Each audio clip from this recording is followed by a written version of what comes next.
Angel ministries നിങ്ങൾക്കായി അവതരിപ്പിക്കുന്ന തിരുവചനം. തിരുവചനം പാടിയിടൂ, ഹല്ലേലൂയ, പാടിയിടൂ, ഹല്ലേലൂയ. കാലിനു ദീപമേകുമത്, പാതയ്ക്കൊളി നൽകുമത്, കാലാന്തരങ്ങളെ പ്രഭ ചൊരിയും ദീപസ്തംഭമത്. തിരുമാധുര്യം തിരുവചനം തെളിടു സോദരരെ, പാടിയിടൂ, ഹല്ലേലൂയ, പാടിയിടൂ, ഹല്ലേലൂയ. തിരുവചനം എന്ന പരിപാടിയിൽ ഇന്ന് നിങ്ങളോട് സംസാരിക്കുന്നത് സുവിശേഷകൻ ബൈജു മാത്യു, പാലക്കാട്. പ്രാർത്ഥനയോടെ ഈ സന്ദേശം ശ്രവിച്ചാലും. ദൈവനാമത്തിന് മഹത്വമുണ്ടാകട്ടെ. ഇന്നത്തെ ചിന്തയ്ക്കായിട്ട് കഴിഞ്ഞ പ്രാവശ്യം നമ്മൾ വായിച്ച് ധ്യാനിച്ച വേദഭാഗം തന്നെ വായിക്കാമെന്നാണ് ആഗ്രഹിക്കുന്നത്. ഫിലിപ്പി ലേഖനം 2-ാം അധ്യായം 14-15 വാക്യങ്ങൾ. കഴിഞ്ഞ ദിവസം നമ്മൾ ചിന്തിച്ചത് 14-ാമത്തെ വാക്യത്തിലെ അനിന്യർ എന്ന വിഷയമായിരുന്നു. വക്രതയും കോട്ടവുമുള്ള തലമുറയുടെ നടുവിൽ ജ്യോതിസുകളെ പോലെ പ്രകാശിക്കുവാനായിട്ട് നമ്മൾ അനിന്യരായിരിക്കണം, പിന്നെ പരമാർത്ഥികളായിരിക്കണം എന്നിങ്ങനെ എഴുതിയിരിക്കുകയാണ്. പരമാർത്ഥികൾ എന്ന പദത്തിന് ഇംഗ്ലീഷിൽ ഹാംലെസ് എന്നാണ് കാണുന്നത്. അനിന്യരായിരിക്കണം, പരമാർത്ഥികളായിരിക്കണം, നിഷ്കളങ്കരായിരിക്കണം എന്ന് പറയുമ്പോൾ അർത്ഥം ഏകദേശം ഒന്ന് തന്നെയാണ്. ചെറിയ വ്യത്യാസം മാത്രമേ നമുക്ക് കാണാനായിട്ട് കഴിയത്തുള്ളൂ. ഇവിടെ ഹാംലെസ് അല്ലെങ്കിൽ പ്യുവർ എന്നുള്ള അർത്ഥം നമുക്ക് നൽകുവാനായിട്ട് കഴിയും. ചില വെളിച്ചെണ്ണയുടെ കുപ്പിയുടെ പുറത്ത്, പാക്കറ്റിന്റെ പുറത്ത് പ്യുവർ കോക്കനട്ട് ഓയിൽ എന്ന് കാണാനായിട്ട് സാധിക്കും. അതുപോലെ തന്നെ ഫിൽട്ടർ വാട്ടറുകളുടെ കുപ്പിയുടെ പുറത്ത് നമുക്ക് ഇങ്ങനെയുള്ള ചില വാക്കുകൾ കാണാൻ കഴിയും. എന്ന് പറഞ്ഞാൽ ദോഷകരമായിട്ട് ഒന്നും ഇല്ലാത്തതാണ് ഈ വസ്തു എന്നുള്ളതാണ്, ഈ ദ്രാവകം എന്നുള്ളതാണ്. ഇതിനുള്ളിലെ ദോഷകരമായ എല്ലാം തന്നെ നീക്കം ചെയ്ത് ശുദ്ധിയുള്ളതാക്കി തീർത്തിരിക്കുന്നു. ഇന്നത്തെ കാലത്ത് ശുദ്ധിക്ക് വളരെയധികം പ്രാധാന്യം നൽകുന്ന ഒരു കാലഘട്ടമാണ്. നമ്മൾ ഉപയോഗിക്കുന്ന വസ്ത്രം ശുദ്ധിയുള്ളതായിരിക്കണം, നമ്മുടെ കൈകൾ കഴുകി ശുദ്ധിയോടുകൂടി ഉള്ളതായിരിക്കണം. കോവിഡിന്റെ കാലഘട്ടത്തിലൊക്കെ നമ്മൾ ഒത്തിരിയധികം കൈകളൊക്കെ ഹാംലെസ് ആക്കി തീർത്തിട്ടാണ്, സാനിറ്റൈസർ ഉള്ളായിരിക്കുന്ന വസ്തുക്കൾ ഉപയോഗിച്ച് ഹാംലെസ് ആക്കി തീർത്തിട്ടാണ് കൈകളൊക്കെ നമ്മൾ ഉപയോഗിച്ചത്. മറ്റുള്ളവർക്ക് ഹസ്തദാനം നൽകുമ്പോഴും ബസ്സിൽ അല്ലെങ്കിൽ പബ്ലിക് ട്രാൻസ്പോർട്ടിൽ യാത്ര ചെയ്തിട്ട് തിരികെ വീട്ടിൽ വരുമ്പോൾ കൈകൾ സാനിറ്റൈസർ ഉപയോഗിക്കണം എന്നുള്ളതായിരിക്കും നിയമങ്ങൾ വരെ നിർബന്ധമായിട്ട് പാലിക്കപ്പെടേണ്ട സന്ദർഭങ്ങൾ ഉണ്ടായിട്ടുണ്ട്. അതുകൊണ്ട് ശുദ്ധിക്ക് അല്ലെങ്കിൽ പരിശുദ്ധിക്ക് വളരെയധികം പ്രാധാന്യം ഈ നാളുകളിൽ നൽകുന്നുണ്ട്. നമ്മൾ കഴിക്കുന്ന ഭക്ഷണം, നമ്മൾ ഉപയോഗിക്കുന്ന വസ്ത്രം, നമ്മൾ എന്തൊക്കെ കൈകാര്യം ചെയ്യുന്നോ അതെല്ലാം ശുദ്ധിയുള്ളതായിരിക്കണം, നമ്മുടെ വീട് ശുദ്ധിയുള്ളതായിരിക്കണം എന്നിത്യാദി കാര്യങ്ങൾക്ക് വളരെയധികം പ്രാധാന്യം നൽകുമ്പോൾ ദൈവമക്കൾ എന്നുള്ള നിലയിൽ ദൈവം നമ്മളിൽ നിന്നും ഇതേ കാര്യം ആഗ്രഹിക്കുന്നു എന്നുള്ളത് ഈ ഭാഗത്ത് നിന്ന് നമുക്ക് മനസ്സിലാക്കാനായിട്ട് കഴിയും. പഴയ നിയമത്തിലെ പുസ്തകങ്ങൾ പഠിച്ചാൽ വിശുദ്ധിക്ക് വളരെയധികം പ്രാധാന്യം നൽകുന്നതായിട്ട് നമുക്ക് കാണാനായിട്ട് സാധിക്കുന്നുണ്ട്. പുതിയ നിയമത്തിലേക്ക് വരുമ്പോഴും കർത്താവായ യേശുക്രിസ്തുവിനെ കുറിച്ച് പറയുന്നതും യേശുക്രിസ്തുവും വിശുദ്ധി ഉള്ളവനായിരുന്നു എന്നുള്ളത് നമുക്ക് കാണാനായിട്ട് സാധിക്കും. പത്രോസിന്റെ 2-ാമത്തെ ലേഖനം 3-ാം അധ്യായം 12-ാം വാക്യത്തിൽ നമ്മളിങ്ങനെ വായിക്കുന്നുണ്ട്, നിങ്ങൾ എത്ര വിശുദ്ധ ജീവനും ഭക്തിയും ഉള്ളവർ ആയിരിക്കണം. ഒരു ഭക്തനായിട്ട് ജീവിക്കുമ്പോൾ തീർച്ചയായിട്ടും വിശുദ്ധ ജീവിതം നയിക്കണം എന്ന് അവിടെ ശക്തമായിട്ട് എഴുതിയിരിക്കുന്നത് കാണാനായിട്ട് സാധിക്കുന്നു.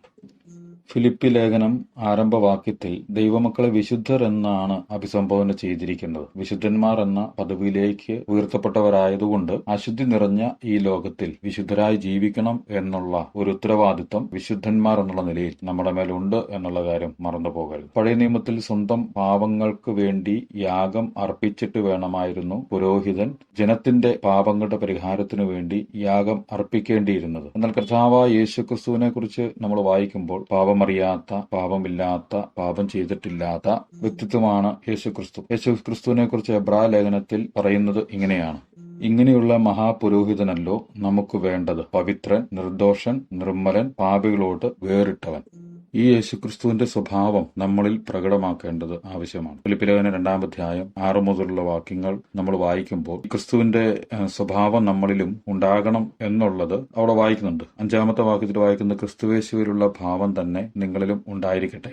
അവൻ ദൈവരൂപത്തിലിരിക്കെ ദൈവത്തോടുള്ള സമത്വം മുറുകെ പിടിച്ചുകൊള്ളണം എന്ന് വിചാരിക്കാതെ ദാസരൂപമെടുത്തു മനുഷ്യന്റെ സാദൃശ്യത്തിലായി, വേഷത്തിൽ മനുഷ്യനായിട്ട് വിളങ്ങി. പക്ഷേ തന്നെക്കുറിച്ച് പത്രോസ് പറയുന്നത് അവൻ പാപം ചെയ്തിട്ടില്ല എന്നാണ്. നീതിമാൻ എന്ന് യേശുക്രിസ്തുവിന്റെ ക്രൂശിമരണം കണ്ട സാക്ഷിയായിരിക്കുന്ന ശതാധിപൻ പറയുകയുണ്ടായി, ഇവൻ വാസ്തവമായി നീതിമാനായിരുന്നു എന്ന്.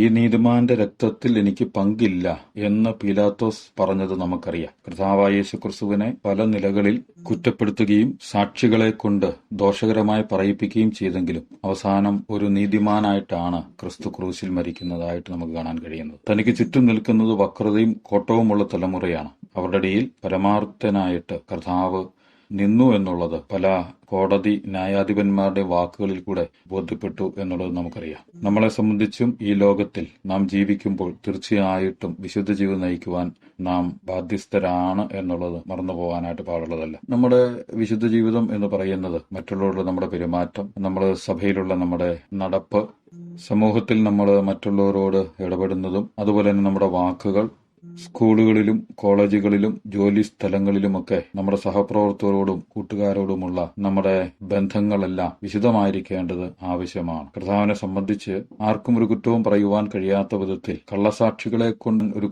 കുറ്റക്കാരനാക്കി തീർക്കുകയാണ് ചെയ്തത്. യഥാർത്ഥത്തിൽ താൻ ഒരു കുറ്റവും ചെയ്തിട്ടില്ല എന്നുള്ളത് എല്ലാവർക്കും അറിയാം. നമ്മൾ വാസ്തവമായി വിശുദ്ധ ജീവിതം നയിച്ചവരായിരുന്നു എന്ന് നമ്മളെക്കുറിച്ച് പറയുവാനായിട്ട് ഇടയാവണം എന്നുള്ള കാര്യം പ്രത്യേകം ഓർക്കുക. നമ്മളെ സംബന്ധിച്ച് നാം എപ്പോഴും ഓർത്തിരിക്കേണ്ട ഒരു കാര്യം കൊരിന്ത്യർക്കെഴുതിയ 1-ാം ലേഖനം 6-ാം അധ്യായം 11-ാമത്തെ വാക്യത്തിൽ വായിക്കുന്നുണ്ട്. നിങ്ങളും ചിലർ ഈ വകക്കാരായിരുന്നു. തൊട്ടു മുമ്പിലുള്ള വാക്യങ്ങളിൽ ഏതു വകക്കാരായിരുന്നു എന്നുള്ളത് അവിടെ എഴുതിയിട്ടുണ്ട്. വ്യഭിചാരികൾ, ദുർനടപ്പുകാർ, വിഗ്രഹാരാധികൾ, ഭയഭോഗികൾ, പുരുഷകാമികൾ, കള്ളന്മാർ, അത്യാഗ്രഹികൾ, മദ്യപന്മാർ, വാവിഷ്ടാണക്കാർ, പിടിച്ചുപറിക്കാർ എന്നിങ്ങനെയുള്ളതായിരിക്കുന്ന സ്വഭാവമുള്ളവരായിരുന്നു. എങ്കിലും നിങ്ങൾ കർത്താവായ യേശുക്രിസ്തുവിന്റെ നാമത്തിലും നമ്മുടെ ദൈവത്തിന്റെ ആത്മാവിനാലും നിങ്ങളെ തന്നെ കഴുകി ശുദ്ധീകരണം നീതീകരണവും പ്രാപിച്ചിരിക്കുന്നു എന്നുള്ള കാര്യം നാം എപ്പോഴും നമ്മളെക്കുറിച്ച് ഓർക്കേണ്ടതാണ്. ലോകമനുഷ്യർ ഒരുപക്ഷെ സമൂഹത്തിൽ വളരെ ശുദ്ധിയോടുകൂടി പെരുമാറുന്നവരായിരിക്കാം. എന്നാൽ അതിനേക്കാൾ ഉപരിയായി ദൈവത്തിന്റെ മക്കളായിരിക്കുന്ന നമ്മൾ സമൂഹത്തിൽ ശുദ്ധിയോടുകൂടി സംസാരത്തിലും പെരുമാറ്റത്തിലും എല്ലാം പരിശുദ്ധി അല്ലെങ്കിൽ വിശുദ്ധി കാത്തു സൂക്ഷിക്കുന്നവരാണെങ്കിൽ അതാണ് ദൈവം നമ്മളെക്കുറിച്ച്